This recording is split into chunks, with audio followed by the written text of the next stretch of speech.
Hey everybody, Contractor Mike. We're at the Sue and Jeff project, and a lot has happened since we were here last. Most notably, we're getting in our cabinetry.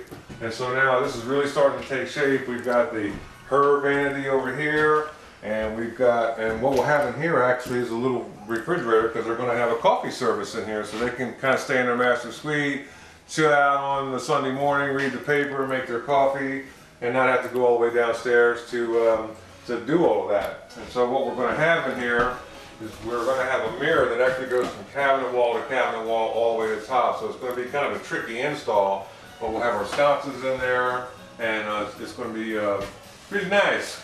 And so we look around, we don't have our floor done yet. We want to get all this other work, get our cabinetry in. Our floor starts tomorrow. It's going to get a warm heat floor, or actually a new heat floor. That's the only kind I use.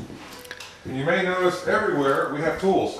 It's because Rick, my fantastic installer here, he needs a lot of tools, and let's just talk about that for a minute.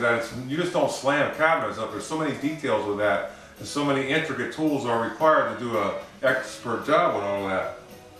So we look at our shower, we see that our tiling is all done here. Now this was because we had to float all of this. It makes a big mess, and we did all that before the cabinets went in. And so this is all done, really starting to take shape. Got our pipes all coming through for our body sprays, our handheld, our valves. It's all going to be trimmed out here after the floors get all done.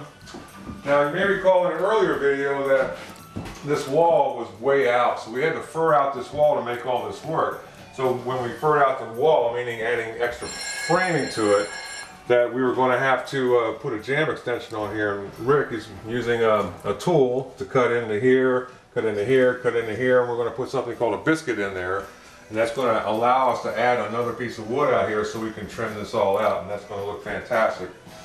We got our tub deck in, it's partially tiled. We have templated for our marble tops. They're in fabrication right now, and I guess that's about it for right now. We'll come back as we get more done. Thanks for coming.